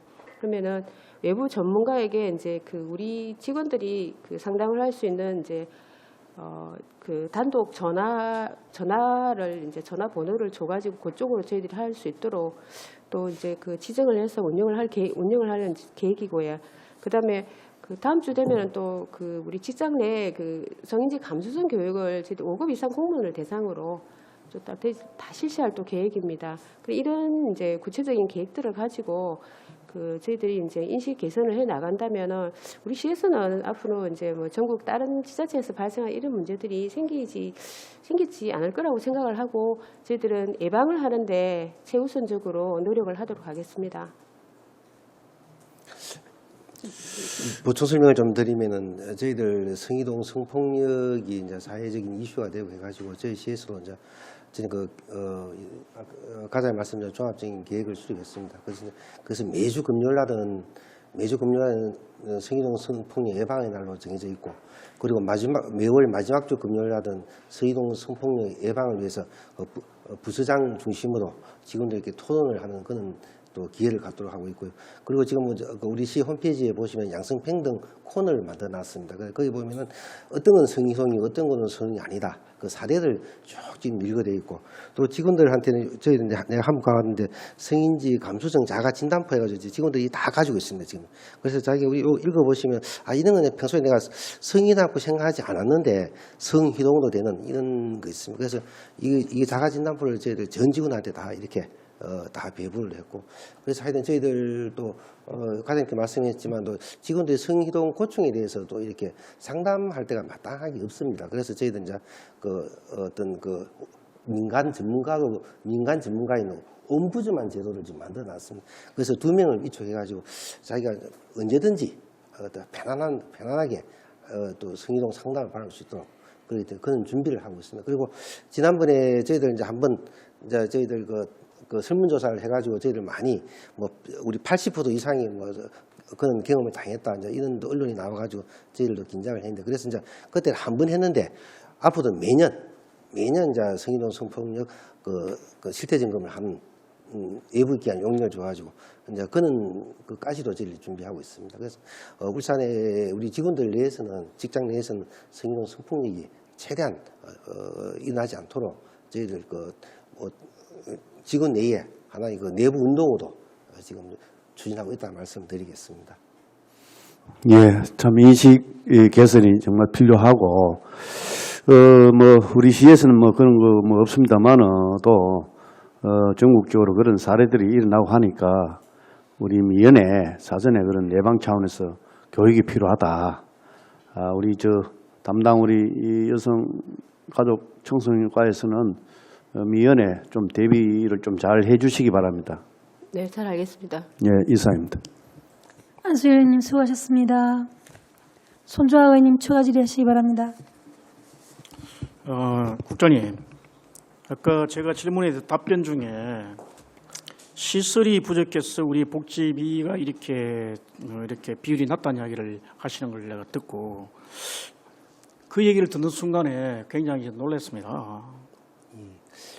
그 시설이 부족하다든지 이런 거는 그것도 시설을 만드는 것도 정책인데 정책을 여러분들 개발하고 만들지 않고 그동안 있었다는 이야기입니다. 솔직히 그 복지 수요에 대해서는 억제되고 있었다는 이야기예요. 예? 맞습니까? 그런 거 아니에요. 그죠? 자, 그리고 우리 인근 도시에 보면 당초 예산은 우리 예산이 일반의 29.23이랬습니다. 내가 보니까 봉국이 다 합해가지고 33.9인데 동일한 기준에 여러분들이 작성한테 저한테 갖고 있는 이 자료인 것 같으면 부산은 40.11, 인천은 33.96, 대구는 35.4, 대전은 39.9, 광주는 38.18 이렇습니다. 우리는 울산시는 여기에 대한 건 10% 가까이 차이 납니다. 많은 것과. 그럼 그동안 우리는 복지 수요를 억제당해 왔다는 뜻이고 또 한 가지는 다른 울산의 구군 4개 구군 울주군을 제외한 4개 구군의 예산 당초 예산의 복지비 차이하는 비율이 중구가 55.51, 남구가 54.22, 북구가 53.16, 동구가 53.93입니다. 울주군만 29.92고요. 그죠? 자, 저는 한 가지 여기서 진짜 굉장히 의문이 납니다. 타 시도도 다 같이 이렇게 됐을까 하는 의문이고 구청이 그렇지 않다고 저는 생각하고 있는데 보고 있는데 만약 이런 것 같으면 우리가 구청에 법정에 다른 시도에는 매칭을 한다 하더라도 다른 시도에는 구군의 이 복지 수준을 부담을 떨어지게 해가지고 매칭 비율을 구군은 매칭 비율을 낮춰줄까 우리가 더 주었을 거예요. 광역시가. 이와 관련된 한번 조사해 본 적 있습니까? 다른 시도. 다른 시도의 복지 운영 전반에 어떻게 운영되고 있는데 한번 조사해 본 적 있습니까? 저희들 작년에 사회복지 기준선 이렇게 아니 그 말고요. 할 때 아니 다른 시도에 이렇게 예산 구조가 이렇게 돼 있는지 이렇게 어떻게 운영되고 있는지 기준선 정할 때 저희들 이거 다 같이 또 시민단체하고 다 같이 저희들 시도에 한번 자료를 전부 다 한번 저희들 검토해 본 적은 있습니다. 그럼 자료가 있습니까? 예. 그럼 다 시도에 있는 자료를 있죠. 작년 자료도 좋고 그 작년 자료도 좋고 한번 그래서 이제 주십시오. 의원님께서 이제 이게 비율이 낮으니까 울산이 조금 이렇게 복지 수준이 좀 떨어지지 않느냐 이런 데 의문을 가지시는 건 뭐 충분히 이해는 됩니다. 이해는 되는데 저는 뭐 짧게 이야기했어요. 예, 저는 정치를 하고 여는 예, 그래서 저는 이제 예스나 노나 식으로 좀 답변해 주세요. 그래, 일리는 의원님 시간은 다 말씀에 뺏고 있다. 지적에 저는 일리는 있는데 좋은데 그래서 제 시각은 어떤 사람에 대한 복지보다는 자료를 지금 찾아서 저한테 예. 한번 제공해 주시고 그다음에 지금 코로나로 지금 얼음에 처한 세대가 점점 늘어나고 있습니다. 저한테 준 그 자료에 보고서에 있는 것 같으면 우리 기초수급 생활수급자가 2.6% 인구 대비 2.6%, 타 광역시에는 3.9%좀 됩니다. 그죠? 뭐 이거는 여러 가지 원인이 있겠죠. 그죠? 우리가 얘기가 뭐 울산이 소득자, 고소득자가 좀 많다는 그런 것도 있겠지만은, 그죠? 그래도 이렇게 많이 차이 난다는 이야기에 대해서는 조금 의문을 가졌는데, 자, 그보다도 지금 원래 지금 계속 이렇게 그 기초수급자가 그 코로나로 인해 가지고 늘어나고 있습니까? 의원님 예, 제가 답변하시나요? 근데 아까 저희 전체적인 비율에 대해서는 제가 한 번 더 또 심도 있게 고민하고 검토해 보겠습니다. 아니요, 지금 다른 질문입니다. 예, 다른 질문에 대해서 질문인데 제가 말씀드리겠습니다. 코로나로 인해 가지고 울산에 지금 기초수급자라든지 저소득층이 지금 늘어나고 예, 있습니다. 제가 말씀드리겠습니다. 코로나로의 영향도 있습니다. 영향이 있지만도 저희 전국적으로 그 어떤 기초생활수급자 책정 기준이 많이 완화됐습니다. 그래서 저희들 이달달 5월 1월달하고 5월달에 비교를 해보니까 한 2,825명 정도 늘어났습니다. 늘어난 이유가 물론 이제 기초 코로나 때문에 이제 생계가 좀 어려운 부분도 있지만도 그 세 가지가 이제 기준이 완화됐는데 하나는 이제 부양 의무자 부가율이 전에 30%를 주다가 이제 10% 하향 조정되었고 그리고 이제 기본 재산도 옛날에 5,400만 원이었습니다. 내가 5,400만 원인데 이게 또 6,900만 원으로 또 올랐습니다. 이것도 이런 영향도 있고 또 한 가지는 이제 내가 이제 근로나 사업 소득이 있을 때는 옛날에 100% 그 소득 인정할 때 100% 다 이렇게 했는데 지금 그걸 30%는 빼고 70%만 인정해 줍니다. 그래서 지금까지 이제 그 차상위 기초생활 수급자하고 차상위 있고 언저리에 있던 분들이 지금 다 그 기초생활 수급자도 지금 다 이렇게 많이 그 대거 유입돼 있고 그리고 이제 저희들 이제 부양 의무자 때문에 좀 기초생활 수급자가 안 됐던 한 400여 명이 기초생활 수급자로 이번에 책정되었습니다. 그래서 한 2,800명 정도 저희들 늘어났습니다. 예, 국장님 답변 감사합니다. 추가 질의하실 의원 계십니까? 장현 의원님 추가 질의해 주시기 바랍니다.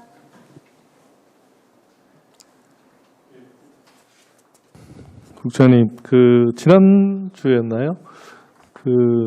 아동 학대 없는 세상, 아이가 행복한 울산. 그때 간담회에 참석하셨지 않습니까? 예, 그죠? 그렇습니다. 저도 그때 이제 간담회에서 좀 들은 부분들을 좀 전달을 좀 해드릴게요. 아마 그렇습니다. 미비한 점이 좀 있었던 것 같아서. 일단은 제일 먼저 이제 우리 시에 요구했던 게 뭐냐면 울산시가 아동에 대한 관심사가 좀 낮지 않느냐. 뭐 어르신에 대한 부분은 비교했을 때 상대적으로 뭐 그런 이야기를 하시면서 이게 해당 부서에 더 잦은 교체가 있었던 것 같아요. 인사이동이. 그래서 업무의 안정성이 좀 사람이 자꾸 바뀌어가지고 뭐 그때마다 모르니까 또 자꾸 이렇게 그러니까 안 그래도 과중한 업무를 수행하시는 분들인데 그런 부분들이 있었던 것 같습니다. 그것도 좀 너무 짧게 이렇게 뭐 불가피한 사정이 있었겠지만 그걸 좀 최소화할 수 있게끔 국장님 좀 막아주시고요. 그리고 이게 특히 이제 아동 관련된 어떤 사업 관련해서는 공통적으로 장기적인 어떤 청사진을 가지고 아동 관련된 사업을 수행을 해야 되는데 시에서는 좀 이슈 위주로 그때 단기적으로 이렇게 대응하지 않느냐는 좀 우려가 좀 있었습니다. 그 말의 의미는 이제 여기 계신 분들이 더 잘 아실 거라 생각이 됩니다. 그래서 물론 뭐 작년의 사건처럼 사회적으로 또 그런 문제가 있을 때는 우리 시도 이제 그걸 또 되돌아보고 또 챙겨봐야 될 부분도 있긴 있을 건데 그렇더라도 긴 관점에서의 어떤 그 아동 관련된 정책에 대해서 고민을 좀 하시고 다는 아니더라도 그걸 메인으로 해서 좀 이렇게 그때그때 어떤 대응을 해가는 그렇게 업무를 좀 추진해 주셨으면 좋겠다는 생각이 하나 들고요. 또 하나는 그 보호 종료가 된 아동에 관련해서 지금 자립지원시설을 운영하고 있는 걸로 알고 있습니다. 예, 그제 그렇습니다. 울산 양육원 쪽에 예, 시설이 있는 걸로 알고 있는데요. 근데 그게 지금 입소하고 있는 학생들이 그 아동이 몇 명인지 아십니까? 죄송합니다. 제가 그 위에 보고를 받은 적이 없습니다. 지금. 몇 명이시죠? 아직 모집 중에 있는 걸로 그렇죠. 알고 없죠. 있습니다. 예. 근데 저도 그 아동이라는 게 제가 만 18세 미만이 아동이라는 거 저도 오늘 처음 알았는데, 그러니까 고등학교를 졸업하면은 그 친구들이 사회에 적응을 하기 위해서 이제 보호가 종료되지 않습니까? 근데 지금은 어떻게 하냐면 제가 보니까 정착 지원금으로 500만 원을 그 일시금으로 주고 2년간 매월 30만 원을 줍니다.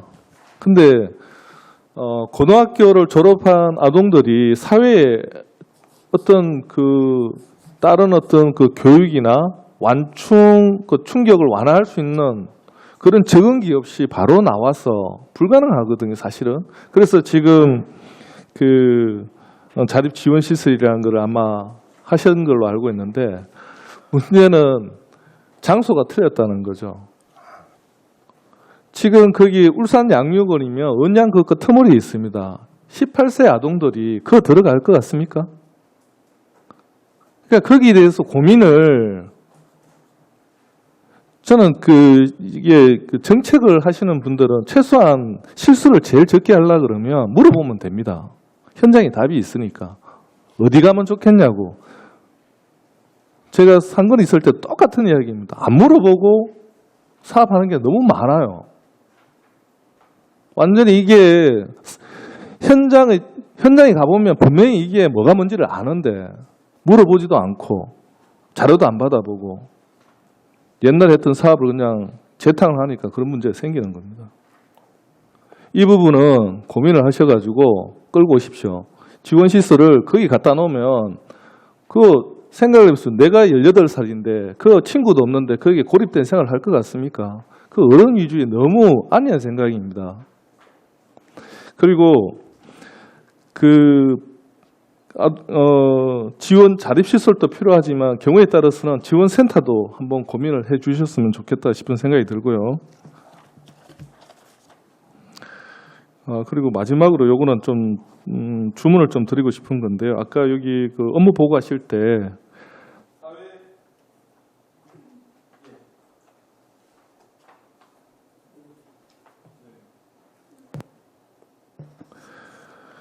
복지 사각지대 해소 및 사회 안전망 구축과 관련해서 저도 물론 노력하시는 게 보이는데 사실 이게 좀 한계가 있습니다. 그죠?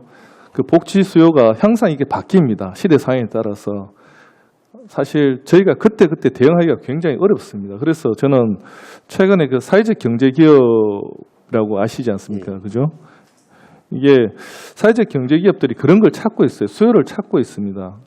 그래서 자기들은 뭐가 필요한지는 정보가 없으니까 뭘 해야 될지는 몰라요. 그래서 나중에 그런 그 협의체하고 한번 복지 관련된 쪽에서는 최근에 이런 수요가 생겼는데 사회적 경제 관련된 기업들이 들어와서 하게 되면 뭐 지원도 좀 해줄 수 있는 거고 우리 입장에서는 뭐냐면 그때마다 계속 조직을 만들어갈 수가 없으니까 어느 정도 이게 뭐 지속성이 있을 거다, 확대될 거다 생각하면 그때 가서 대응해도 되는 거니까 좀 그런 쪽을 하고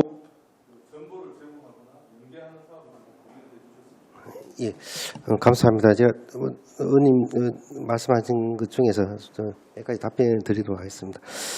아동에 대해서 좀 장기적인 안목을 가지고 하시는 말씀이 충분히 또 공감이 됩니다. 저를 그렇게 하도록 하겠습니다.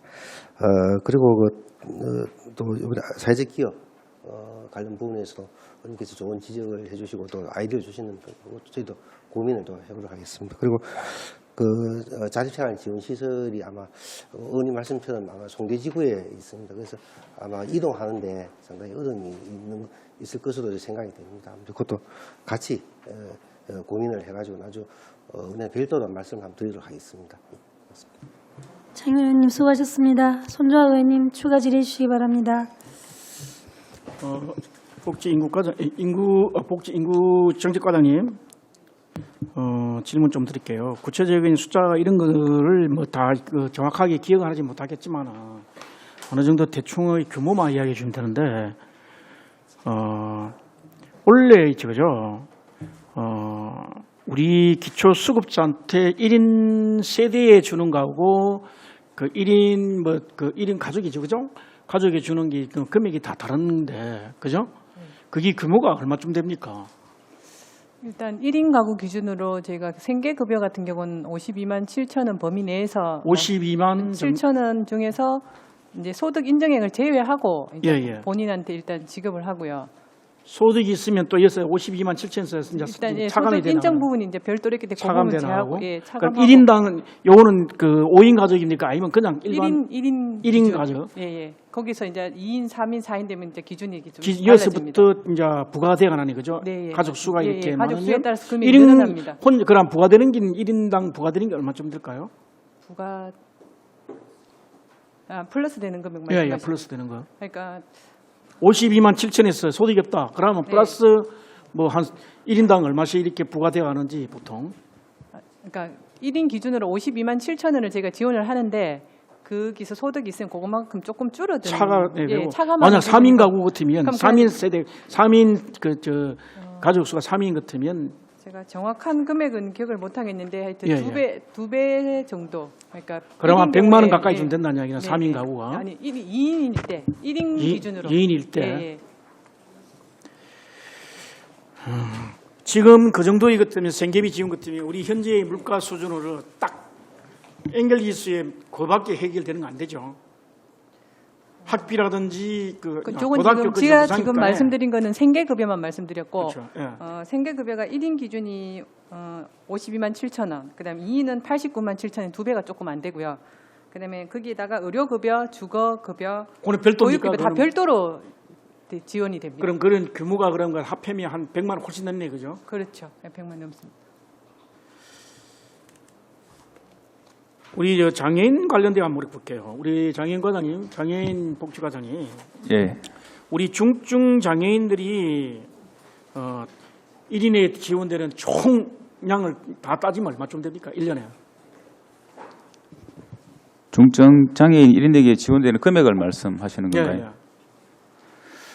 그 뭐 장애인 활동 사업을 말씀하시는 것 같. 그 이해를 장애인 하면은, 일을 무슨 예. 케어를 하면서 활동 보조사도 있을 거고, 예, 예. 그죠? 뭐 장애인의 생계 지원도 있을 거고 이런 걸 다 합해 가지고 하면 한 1억이 넘죠.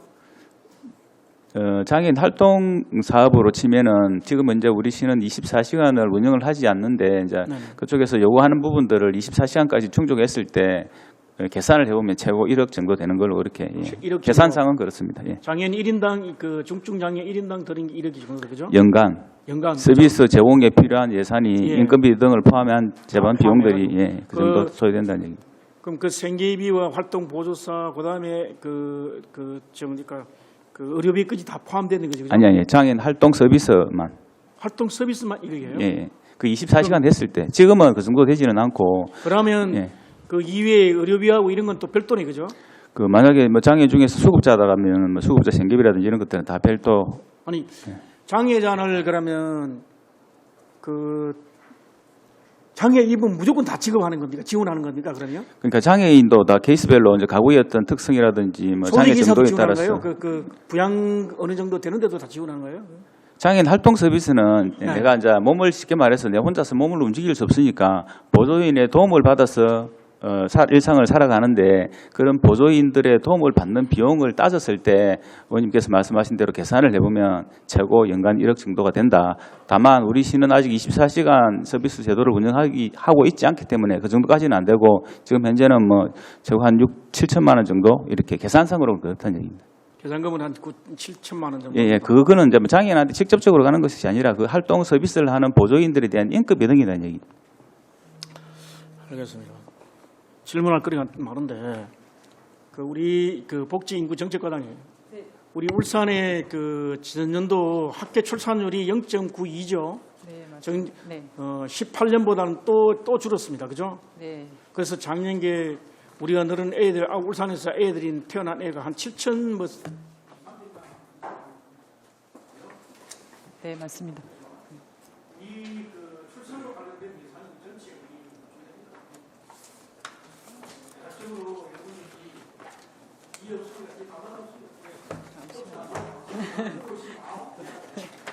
잠시만요, 나오는. 네. 노래시대과에서 쓰는 예산 1년에 노래부가 우리 울산이 12만 정도 되고 우리 12만 정도 된다고 하겠습니다. 12만 정도 한 12만 정도 1년에 한 3,200명 정도 씁니다. 네, 그렇습니다. 어르신은 13만 8천 명 정도 됩니다. 어르신 인구가 지금 우리 그 전체 인구의 12.1% 정도 되는데 한 13만 8천 명 정도 됩니다. 13만 8천 됩니다. 13만 8천이 맞습니다. 예, 그렇습니다.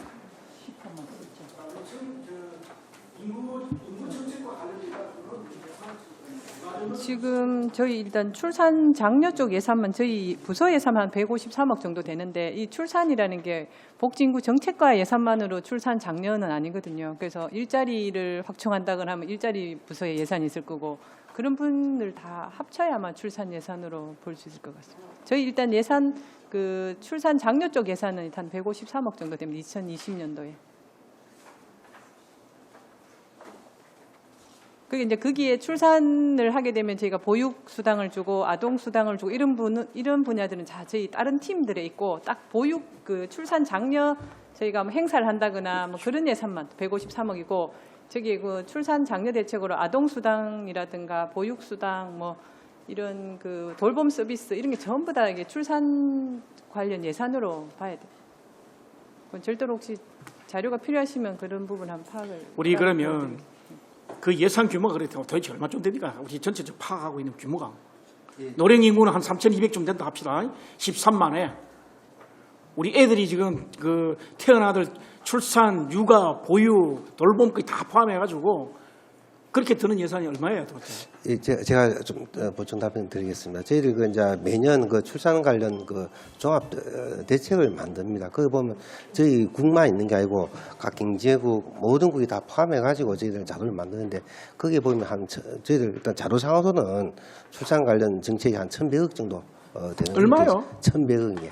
1,100억. 예, 그렇습니다. 우리 저 노령 인구의 그 65세 이상 노인 인구의 3분의 1 정도밖에 안 된다는 이야기네, 그죠? 뭐 그 속에는 뭐 됐습니다. 방금 아동수당도 있고 다 됐고요. 들어가 있습니다. 예. 그 복지 예산을 복지를 이렇게 물론 구빈이 가장 컸을 거고 지금은 세대가 달라졌다 아닙니까? 복지 업무 전체에서 예. 그죠? 예. 국장님 생각하는 우리 복지의 정책 지금 복지과에서 해야 되는 가장 큰 우선 정책이 뭡니까? 나는 구빈은 아니라 생각하거든.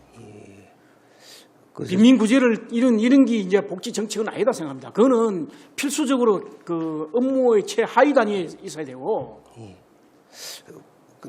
제 개인적인 생각을 해도 말씀드려도 되는 건 모르겠는데 저는 정책 그러니까 복지과의 그 복지 예산 건강국에서 생각하는 가장 우선 정책이 뭡니까? 그래서 조창희 이야기했지만 저희는 이제 보편적 복지를 지향하고 있습니다. 아니 그게 보편적 복지인데. 예. 보편적 복지를 해가지고 이것저것 땜질식 이것도 좀 단편적으로 사업 단위비를 조금 나눠가는 게 이것만이나 정책을 펴가는 그런 건 아니라고 생각하고 복지 여성 건강국에서 그죠? 우리 사회 그리고 국가의 시스템을 이렇게 운영하는 데 있어서 최소한 이거부터 해가는 그런 정책 수단의 그 단위가 있었잖아요. 그걸 어느 순위를 가장 높게 순위를 보고 이렇게 예산을 확보해 나가고 있습니까? 저희는 복지가 우리 시만 이렇게 하는 게 아니고 전국적으로 어떤 거는 기준이 통일된 것도 있고 그렇습니다. 그래서 저는 뭐 복지여성 건강국장으로서 가장 지금 제가 중점 두는 게 세 가지가 있습니다. 우리는 뭐 복지는 많이 복지 뭐 수당 상당히 많습니다. 많은데 그 중에서도 지금 그 많은 수당이나 그 많은 촘촘한 복지가 지향되고 있지만도 그 중에도 사각지대들이 많습니다. 그래서 지금 뭐 우리가 계속 뭐 급식비도 지원하고 있지만 그래서 그 중에서 굶주리는 사람들이 있고요, 굶는 사람들이 아니요, 있고요. 국장님 제 말하는 예. 의도하고 전혀 예. 다른 핀트를 지금 이야기하고 있어요. 예. 우리 시가 그 복지 정책 분야에서 어떠한 키워드를 가지고 어떤 정책 관점을 가지고 이렇게 그 펼쳐가는 우선순위가 있다 아닙니까? 인구 절벽을 탈피하는 정책이 우선인지, 아니면 노인 정책이 우선인지, 아니면 빈민 구조가 뭔지, 청년 정책이 뭔지, 어느 정책을 우선을 해가지고 복지부에서 운영하고 예산을 확보해 나가는니까 그냥 각 부서에 힘 있는 데 그 알아서 단편적으로 가가지고 이렇게 확보하는 그게 적입니까 지금? 의원님 지적을 또 받으니까 저도 고민되는데, 그건 저희들 제가 한번 정해 보는데, 저는 뭐 사회 기초생활수급자도 관리하고 있고, 장애인도 관리하고 있고, 또 어르신도 관리하고, 다 중요하죠. 근데 다 중요합니다. 저 어느 하나 중요하지 않는 카테고리 그 기업습니다. 말하는 건 파트별 다 중요해요. 근데 국장님이나 시장이 정책의 책임자인 여러분이 생각하시기는 야 이거는 해야 됐다는 게 있잖아요. 이거는 해가지고 울산에 이렇게 바꿔놔야 됐다는 이런 게 있잖아요. 저 지금 구체적인 데이터를 이 안에 있는 거 여러분들이 이 수많은 보고서에 있는 걸 다 읽어보다 멀지만은 솔직히 하도 많아가지고 복지 인구 정책과만 지금 자꾸 이야기를 하고 있는데, 국장님 지향하는 그 복지 정책 있죠. 개념 그 머릿속에 들어있는 거 있죠. 이 자리에 오면서 여러 가지 보고를 받고 나는 이걸 해야 되겠다는 게 있지 않습니까? 인구 정책이면 인구 정책을 이렇게 해서 최소한도 울산에는 그죠? 2.1 정도를 만들겠다. 지금 1.1 뭐 얼마밖에 안 되지만 울산이 출산율은 그런 거를 만들겠다든지. 이런 정책이 무슨 순위를 갖고 있을 거 아닙니까? 국장님 답변하시고 오늘 회의를 마무리하겠습니다. 답변하십시오. 또 저희들 충분히 이제 제가 참고하겠습니다. 그러나 저는 이제 아주 소박한 복지를 저는 생각하고 있습니다. 아까 이야기했지만 우리 주변에 그나마 그래도 굶주린 사람이 없어야 된다. 그리고 고독 사는 사람이 없어야 된다. 아니면 저는 이제 당연히 손정학 의원님, 나중에 국장님하고 따로 토론 시간을 좀 가지시는 게 좋을 것 같습니다. 알겠습니다. 의원님이 저희를 지적을 해주셨으니까 저희도 그런 걸 제가 한번 또 우선순위를 한번 정해보도록 하겠습니다. 예. 국장님 시간을 내셔서 따로 충분히 말씀을 드리고 나누셨으면 좋겠습니다. 더 이상 질의하실 분이 없으십니까? 이번 업무 보고에서 복지 여성 건강국 분리의 필요성과 당위성에 대해 우리 위원회 의원님 모두의 의견이 모아진 것을 시정에 적극 반영하여 주시기 바랍니다. 위원 여러분, 그리고 관계 공무원 여러분, 수고하셨습니다. 7월 23일 10시 30분부터 상수사업본부 소관 2020년도 주요 업무 보고를 받도록 하겠습니다. 이상으로 오늘 의사일정을 모두 마치겠습니다. 사내를 선포합니다.